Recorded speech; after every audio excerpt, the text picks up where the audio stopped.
qui a fait une sainte colère. Une sainte colère, moi j'appelle ça péter les plombs, là, mais tu sais, péter les plombs solidement. Je dis sainte colère parce qu'il est membre de l'Église de Scientologie. Mon Dieu, écoute, je vais réapprendre ton humour durant les vacances. Je vais savoir. Quand je mettrai ma cravate le samedi matin, je le redécouvrirai. Ben oui, c'est le tabloïd de Sun qui a révélé hier un enregistrement de Tom Cruise qui engueule, mais engueule très très fort des membres de son équipe lors du tournage donc, de Mission Impossible 7 parce qu'il a vu deux personnes qui étaient en train de regarder des roches à une caméra et qui ne respectaient pas la distanciation. Je t'explique plus tard le contexte, mais on l'écoute. C'est vraiment, comment dire, donc c'est surprenant.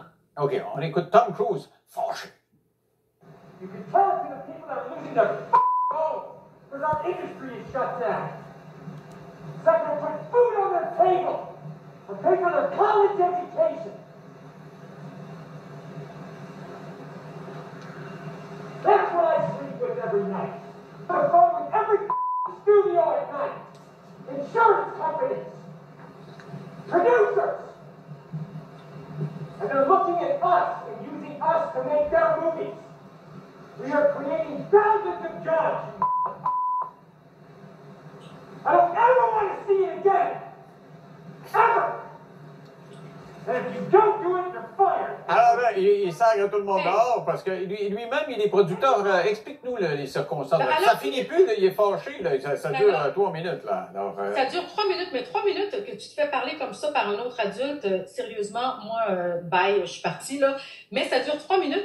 Et ce qu'il faut comprendre, c'est qu'il est hyper stressé parce que je sais pas si tu te souviens, au début de la pandémie, il était à Venise et finalement le tournage a été annulé. Et là, récemment, au mois d'octobre, Mission Impossible 7, dont il est l'acteur principal, mais aussi le producteur, en octobre, il y a des membres aussi qui ont attrapé la COVID, donc ça a été retardé. Et finalement, le film va seulement sortir en novembre 2021. Mais ce qu'il dit, c'est que ce film-là sert d'exemple, et à juste titre d'ailleurs, là, pour d'autres grosses productions, il veut montrer qu'on peut continuer à faire et à tourner, même en période de pandémie. Sauf que là, écoute, ça dure très longtemps. Mais là, il a vu quoi? Il a vu quelqu'un qui n'a pas respecté la distanciation, puis il a C'est qu'il est en train de tourner, puis dans la caméra, ils ont voulu regarder les roches, donc ils se sont approchés, mais tu sais, ils n'étaient pas pour voir ce qui se passait. Et là, il y a vraiment, c'est devant 50 personnes qui a fait, toute l'équipe de tournage qui a fait cette crise-là, il n'a pas arrêté. Puis au départ, quand tu entends ça, tu te dis, bon, c'est sûr que il y a des emplois qui sont en jeu, il y a un film qui est en jeu, il y a raison de vouloir protéger son monde, mais ça dure tellement longtemps et sur les réseaux sociaux, il y a des gens qui ont dit ça ressemble beaucoup à ce qu'on peut entendre parfois de l'Église de Scientologie, le discours, et écoute, parce que à un moment donné, il y avait tous compris ces gens-là, mais après 3 minutes, quand tu te fais répéter et dire, tu sais, vous allez tous être virés, que ça se reproduise plus jamais, il y a un ton qui a rien à voir avec le gars sympathique qu'on a vu amoureux sauter sur les sofas de Oprah Winfrey, puis avec tout sourire tout le temps.